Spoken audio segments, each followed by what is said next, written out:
Yeah, I'm really glad that you can join me for this live video. So I'm going to be going through, as promised, 3 great core exercises to help you build more stability, more strength, and more control in your body. So as we know, we need strength in the body. We need flexibility, but also we need to focus on these core muscles and make sure we've got the stability to be able to support the body in movement, especially if you have any sensitivity in your back. Working on the core to support the back is really, really vital. So if you're watching this live, do pop me a comment and let me know. I'd love to hear from you. So to explain what these deep core muscles are, we've got the transverse abdominals, which wrap all the way around like a corset around the waist and attach via fascia, via connective tissue onto the spine at the back. We've got the obliques, the sides here, which you hear me talking about a lot in my yoga Pilates classes. We've got the multifidi, which are muscles that attach deeply up and down the spine. And we've got the pelvic floor, obviously, which is a really important part as well. So what I love about yoga Pilates particularly is the fact that we incorporate this deeper core stabilizing exercises in with what I love, this expansive yoga practice working with the breath. And so this combination of Pilates and yoga for me is an absolutely winning one. Cool, so let's start onto our back. So come and lie down, knees bent. And just doing a couple of pelvic rocks when you get down there, just to feel that kind of imprint of the lower back into the floor as you tuck the pelvis under, so flattening the lower back, and then that tilting action forward as we get space in the lumbar, and then just taking it to and fro the pelvis, so that we're starting to mobilize into the spine a little bit, which might be feeling a little bit stiff. Maybe if you've been working at a desk all day or in one position in the car a lot, just getting the spine moving a little bit. Great, and then finding that kind of neutral spine where we've got those 4 natural curves in alignment. So for me, that means for most of the time we can sort of slide the hand underneath and we've got a little bit of space in the lower back there. Okay, so to locate your transverse abdominals, as I mentioned, these deep muscles, this corset muscle, place the first 2 fingers of both hands onto the hip bones at the front, slide the fingers in, just like until you get a bit of a dip, like a little valley there on both sides, just about an inch in from those front 2 bony bits.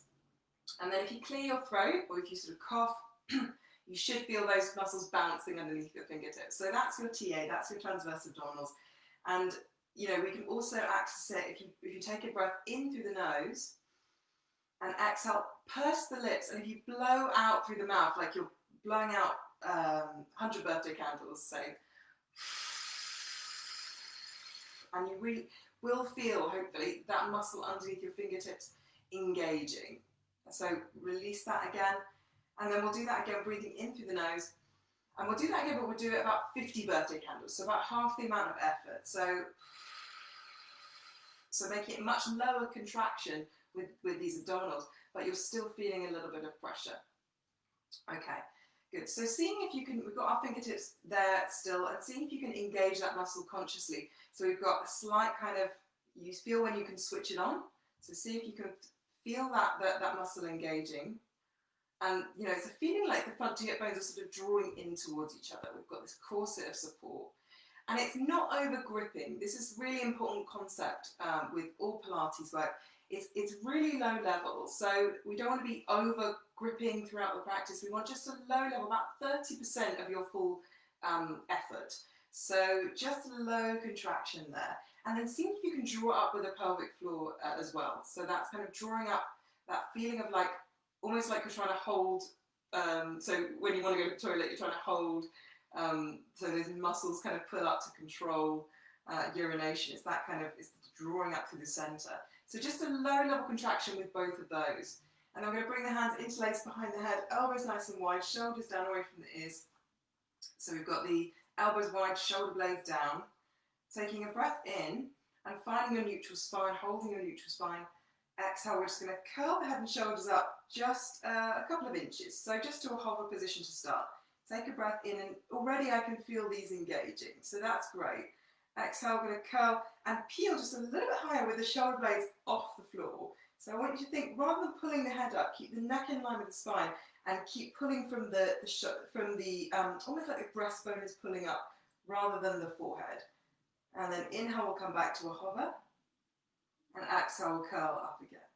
Lifting those shoulder blades completely up off the floor if you can, holding it there. Breathing in as you come back, and exhale, curling up again. Great. So if you want to, you can always, with these, squeeze a cushion between the thighs. That can sometimes help to stabilize the inner thighs, which can help to connect all the way up through this pelvic floor. And we're just going to do a few more. Curling up, inhale, coming back, exhale, curling. So looking past the knees, starting to build a little bit of effort in the central part of the body. Hopefully you're feeling the deep abdominals curling up, engaging as we're curling up. And you know, this isn't like a sit-up where we're kind of pulling up from here and we're really high. It's much lower. This is sometimes why people who go to the gym a lot sometimes struggle with Pilates, because we're not accessing the larger abdominal muscles at the front, the rectus abdominis, for example. It's more about these deeper core muscles. So it's really just a tiny bit lifting up off the floor. We'll do one more. So curling, just peeling the tips of the shoulder blades up, but keeping the length in the neck. Inhale, coming back, and rest. Good. Taking the head side to side, just loosening up the neck. Okay, so there's a whole bunch of variations you can do around the curl-ups, but I just wanted to show you that kind of like the foundational principle behind it. So then the second exercise I wanted to show you guys is what I call the cat extension. Some people call it the bird dog or the Superman. Come onto hands and knees. So you want the wrists underneath the shoulders, knees underneath the hips, and we want to maintain that neutral spine again. So again, maybe flexing and then arching the spine just to kind of get the spine moving. And then find that neutral position where we want not too flat in the lower back and not too collapsed. We want to feel that the abdominals are engaging. We want to feel there's a feeling the front lower ribs are pulling up into the body. So we've got that kind of engagement from here. We're pushing the floor away with the hands and engaging with the shoulder girdle. So we're kind of pushing between the shoulder blades up towards the ceiling. And then that kind of feeling of not too much of a tuck, not too much of a tilt in the pelvis, just neutral. And then we're going to try and hold the spine, the position of the spine. So we take a breath in, and exhale, we're going to extend the right leg back. I'm going to kick the heel back and just lifting it. And actually, if you take the toes to the floor, the big toe to the floor, and then just lift like a couple of inches. So not too high. I don't want you to think about lifting the leg really high. It's more about sending the effort back through the heel. And then if you want to, you can extend the other arm forward. Thumb turning up, relax the shoulder away from the ear. And then we're looking down at the mat to get that length in the back of the neck.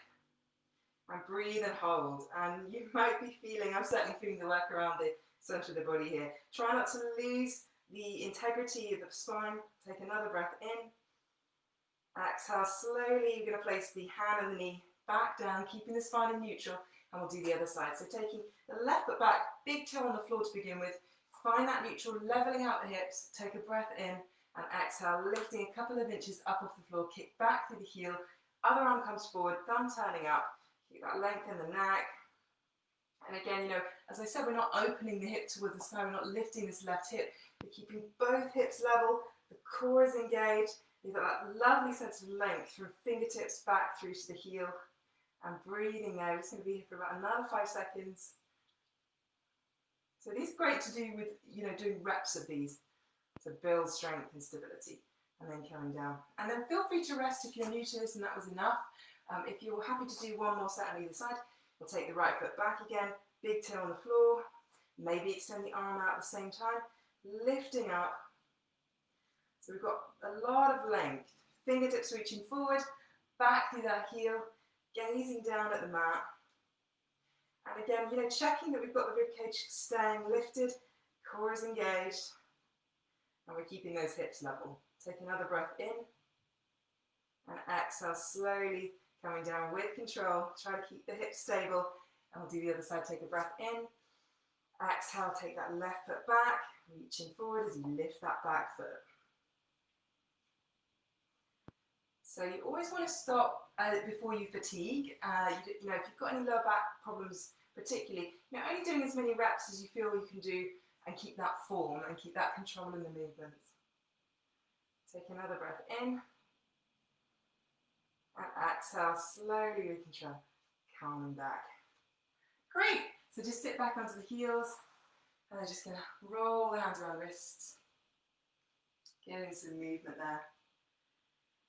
So I've shown you the curl-ups. I'm going to take the hands the other way. I've shown you the curl-ups and the ways you can do these kind of cat extensions. This one we've just done is absolutely brilliant for back health. So if you could do, 3 reps of that every day, it's really going to help you build that stability around the spine. The third one we're going to do is we're going to do actually a forearm plank, and then we're going to move it into the side plank. So I'll just show you this one first. So we're going to start in forearm plank. So I'm going to have the knees up, but you can absolutely have the knees down if you want to. You're going to take a few breaths here, so kicking back through the heels, keeping the bum from collapsing. We want to keep the core engaged and keep that lengthening action all the way through from the crown of the head back to that tailbone and beyond. So the core, I'm really feeling the core working quite strongly here. Keep those lower ribs into the body, lifting up between the shoulder blades. And then I'm just going to sort of pivot over onto the outside edge of that foot as I roll open for a forearm, for a side plank. And I'm going to take the other arm up. Now, if you've got both knees bent, you're just going to come over with both knees bent instead. So either way, really feeling the work here. Take a breath in, exhale, pivoting over. Now I want you to take the shoulder and the hip at the same time, going back to forearm plank. So this is hard, especially if you're slowing it down and you're being really careful of that technique. So we're not taking the shoulder and then the hips, we're taking both at the same time. Coming over to the other side, breathing there. We want to feel this kind of engagement underneath the armpit as well, so that the shoulder joint is nice and stable. Take another breath in. Exhale, coming over back into full plank, or forearm plank. So as I said, you can do this with the knees down, that's absolutely fine. I'm taking the weight of it onto that elbow, pivoting open. We'll just do one more on either side, so holding it for a few breaths. Feeling the work, lifting the waist. And then coming over again, taking the shoulder and the hip at the same time. So this is tough, there's a lot of control here. Keep breathing. And then coming over, again pushing the elbow into the floor, folding open, keep the feet pushing, the hips lifting.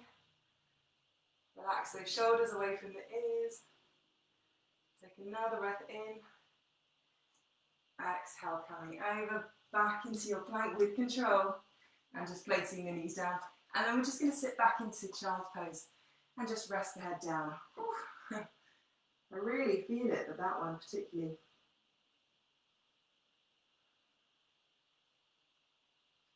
So just breathing a couple of nice deep breaths into the back of the spine as you're resting in child pose, just to relax the body. Taking a pause. Really important to make time for rest in your practice. So these 3 exercises are great to do on a daily basis for that core stability around the spine. I'm sure that you hopefully felt the work there.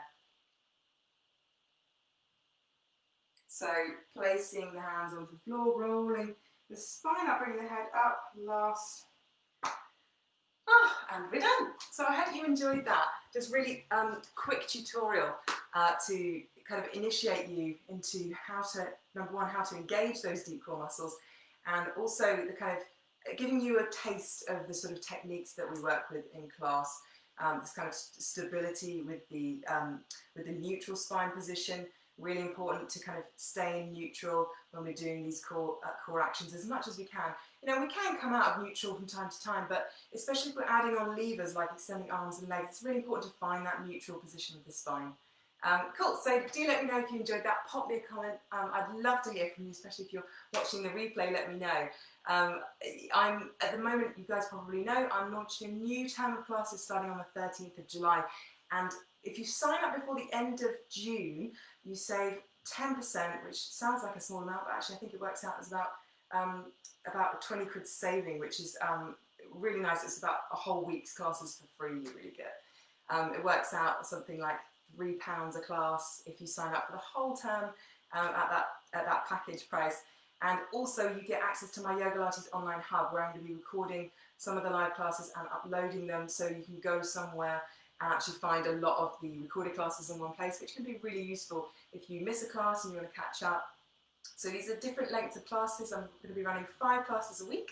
There's going to be a core Yoga Lattes class, so a short class, similar to what we're doing here, so targeting the core. And then I'm going to be teaching a yin class on Monday evenings, which is going to be amazing. I'm really excited about that. So if you've never tried yin yoga before, give it a go. A lot of my students are really loving doing more yin and finding space in deeper tissues and opening up the body in new ways that they never kind of thought they could get into. It does feel really, really great. So yeah, Monday nights core Yoga Lattes and followed by yin yoga. And then we have Tuesday morning, like a pre-work wake-up class, like a Rise and Shine Yoga Lattes class, which will have some meditation at the end of it. Thursday nights we have my regular Yoga Lattes class. That's more of a longer class, which is great for all levels. So we do a bit of everything. There's always a really nice guided meditation at the end, or guided relaxation at the end, where you can lie down and kind of enjoy the benefits of taking some proper rest. And then we have Sunday morning yoga, which I've been teaching for the last 12 weeks, and is a really great popular class, great to kick off Sundays in that way and have a great sort of start to the week ahead, and just get into our bodies and stretch out on the mat, which can feel lovely. Anyway, let me just check the comments. Oh, Brigitte, lovely to see you here. I'm glad that you enjoyed that. And Tamsin enjoyed as well. Awesome, great, lovely to have you here. Cool, I'm going to leave you guys here because I'm going to be teaching my regular Yoga Lattes class in a moment. But I'm wishing you all a lovely Thursday evening. If you are out in the sunshine, and you can see the sweat on me, it's very warm here in the studio today. It's about 30 degrees outside, so if you are in London, go and enjoy the sunshine, or if it's sunny for you, I'm wishing you a very nice evening ahead. All right, take care, guys. See you soon.